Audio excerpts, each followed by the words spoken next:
What's going on, guys? It's me, Sharo here, and today we'll be reviewing the Butterfree.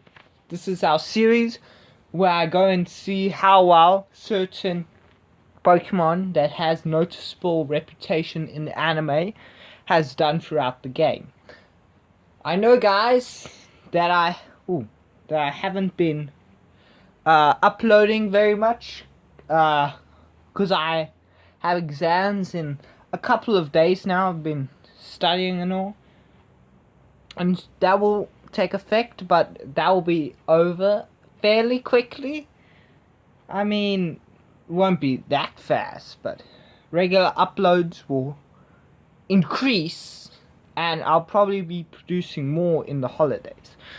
Anyways, guys, besides that, let's look at butterfree. That sprite. Yu. I'm assuming that was the only tier below OU at the time. It's not that great. It's almost impossible to name a Pokemon that doesn't have super it's the weaker version of and it's almost as bad as Beedrill in terms of attack and defense. It doesn't have any good stabs. Whoa.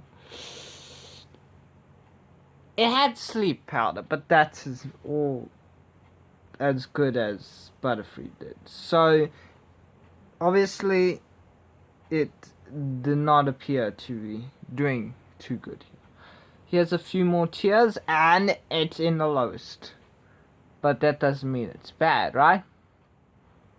Obviously 80 special attack, 80 special defense. Still terrible HP and defenses. Let's see. Butterfree stinks. It really does. If it had a special typing, that still wouldn't make it any more useful. It gets an ability to induce beasts and an additional status, which is nice. Too bad it can't take any effect in switch-ins like Jump Life. It's hard to think. Why? What is its abilities? You don't even list them. What happened to the abilities? So, sleep powder again, nightmare. Interesting. There's only one set. Okay, well, let's go into Ruby and Sapphire.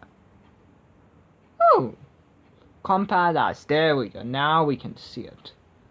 See, it hasn't really changed much. Without question, it's one of the worst. It's not even good enough to stand. It's not even good enough for you. Jeez. Wow.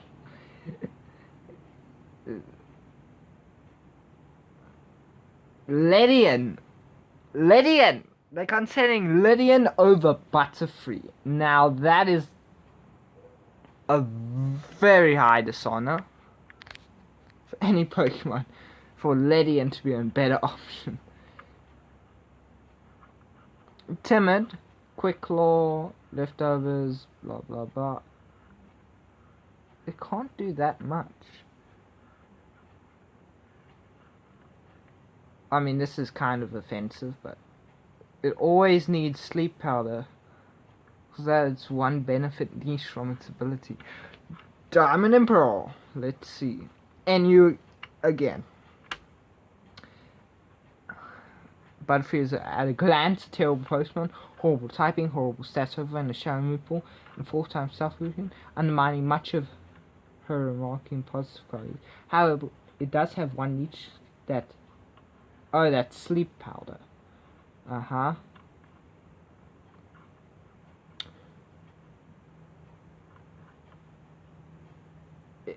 In the end, well, I guess now 70 speed is okay, and as long as it's on the special hide, it may be able to take a hit. I mean, it's basically fragile. It's like Butterfree is fragile, relies to low base speed. 70 really hurts his ability to stat things. Yeah, so sorry guys.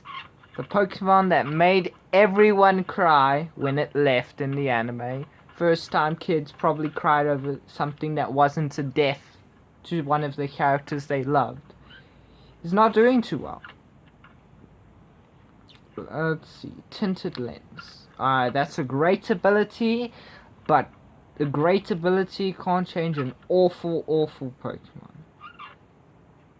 What? It's untiered. Well, let's listen to the saddening. Butterfree has never been a premier choice for competitive battles, as her poor stats, Hereditary Stiting, Stealth Weakness, and Shadow Move will have prevented her from being a decent Pokemon. However, it has become noticeably better throughout the gens. Really? She received Compound Eyes, which remedied Sleep Power, accuracy problem, Down Pro. The Focus Sash and Choice Off gave her more opportunities to status moves, but that status is not the best. But while Butterfree has a niche in the last 2 gen frame, as the only Pokemon of 97 point... Yeah, the accuracy thing, yeah. Now Black and White once again, giving her some useful tools which finally give her a chance to shine. First of all, Quiver Dance.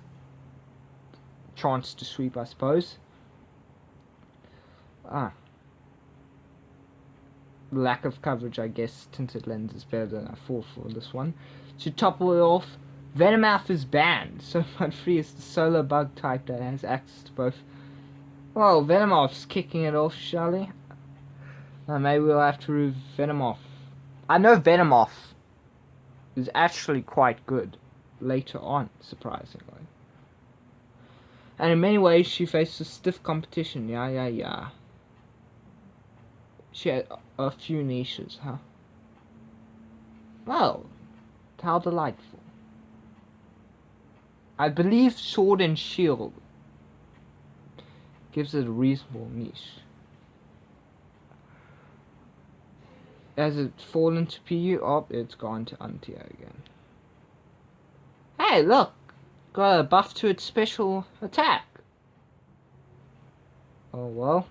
Butterfree is a sweeper that can be very effective late games, but it lacks the solid flying type moves, which means it has to use Energy Ball and Psychic, which don't gain stab. I guess people really love spamming flying type moves. Terrible. It can't switch into many things. Terrible defensively, mediocre defensive stat. Weakness to Stealth Rocks is always a problem.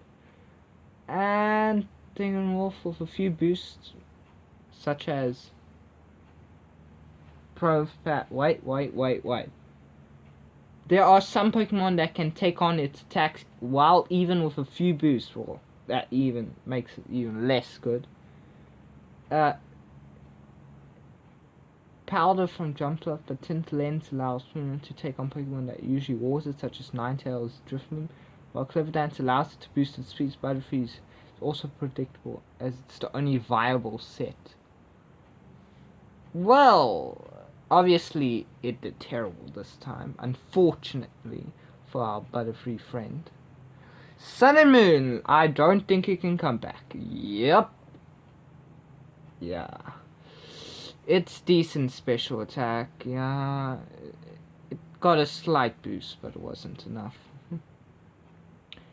You know, there's little reason to use it over Omastar, Oricorio, Ghost, and Blossom. Blossom barely made PU. Blossom sucked! Blossom with Victory Bow in PU, Blossom got no use either. So I don't know why they're mentioning it, yeah. Toy Scoffers, yeah, you can't beat Toy Scoffers when when Quiver Dance is the only way for your success.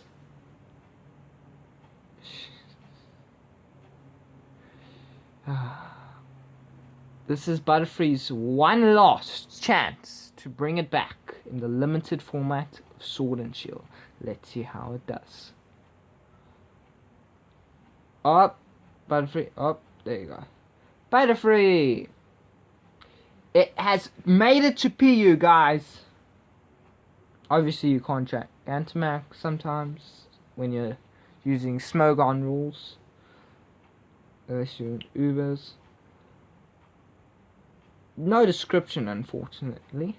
But Quiver Dance, Sleep Powder, Substitute Hurricane. Got Hurricane at some point, at least. Or something like that. Unless people don't run Hurricane the previous gen. Heavy boots, getting over their crippling stealth rock weaknesses.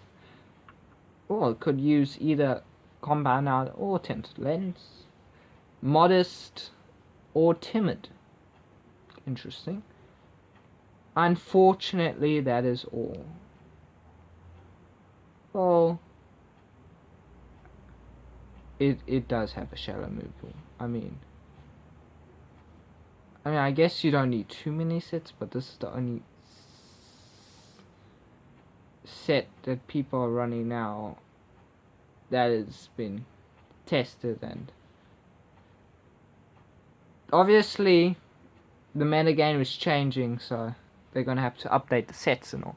Anyways, butterfree was awful from the start, and by the time Diamond and Pearl, it was falling to the lowest and lowest it could be, and by Black and White it skipped everything to the dragons, to the fighting types, which would technically be good against, and the power of weather really destroyed it. It tried to come back in X and Y, but it was still failed there. And in Sun and Moon, its fate stayed, but in Sword and Shield, it has gained new life. Well, guys, a little bit sad to see such a beloved Pokemon in some sectors of the franchise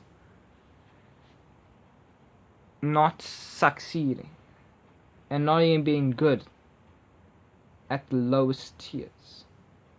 But who knows, in its latest turn to the battlefield, maybe it is good, maybe it's decent. But at least Butterfree has seen a comeback, guys. So leave a comment and hope that Butterfree returns to glory.